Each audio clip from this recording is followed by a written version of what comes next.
The National Hurricane Center just released the new update for Hurricane Helene as it moves off the Yucatan and into the Gulf of Mexico. This storm is expected to make landfall in the Big Bend region tomorrow evening, but we are already seeing the outer bands wrap into Florida. If you've seen rain today, that's what that is. First warning meteorologist Cam Tran and Chief Meteorologist Tony Manalfi are both tracking Helene for us. Yeah, guys, we just got that 5 p.m. advisory. Some changes in there. Some big changes. Mostly Category 4 by Thursday, 2 p.m. Yes, we are now expecting winds of 130 miles per hour as a Cat 4 by Thursday at 2 o'clock tomorrow, and then still being a hurricane far inland, even to South Georgia. Columbus, Georgia. It's Yeah. very rare to have a Category 1 hurricane that far into Georgia. Two things are going to help that happen. Stronger storm and the forward speed. The fast forward speed. Exactly.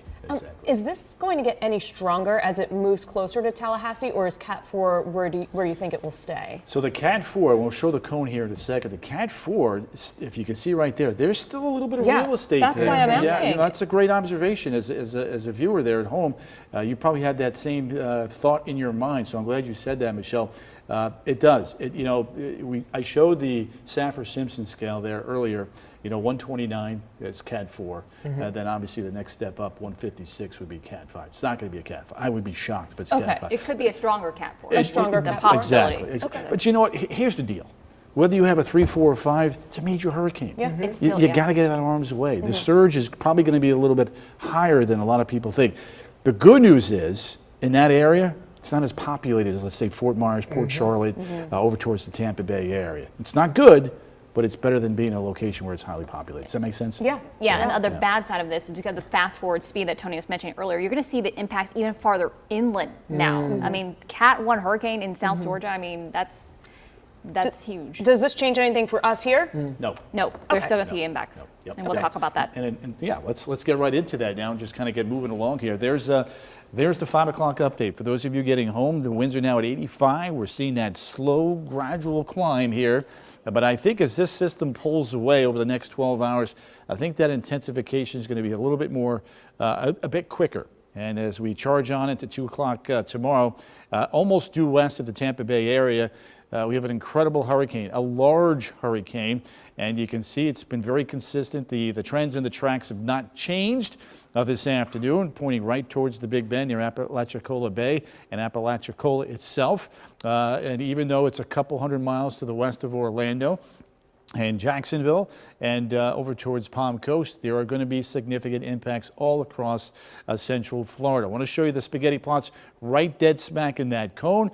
There's 8:30, 9 o'clock, maybe 10 coming ashore right there into the Panhandle. Apalachicola, Tallahassee going to take the brunt of the winds, no doubt about that. Once it makes landfall, as you can see, the winds begin to subside. So the latest hurricane advisories and tropical storm warnings, all of central Florida is in a tropical storm warning. And the point with this cone is that look at how far south and east and north and east of this cone we're going to see those impacts. A lot of people tend to focus in on the cone. If you're not in the cone, you think you're safe. That's clearly not the case, and this is a classic example of that. All right, Tallahassee, Apalachicola, 110 plus mile-an-hour winds expected here. There's going to be significant power outages over that way. All of central Florida will at one point or two experience tropical storm force winds. Could even be a little bit higher, nudging towards hurricane force gusts into western Marion County, where there is a hurricane warning. There's the size of the storm, 653 miles. That's not saying the winds are that wide. It's saying you take a look at the high thin cirrus canopy. That's how wide that storm is. Let me show you the latest radar. The bands are getting stronger and stronger down to the south. As this storm lifts up, there's going to be a greater risk now for these squalls to become a little bit twisty and turny upstairs, and we're going to have to watch that.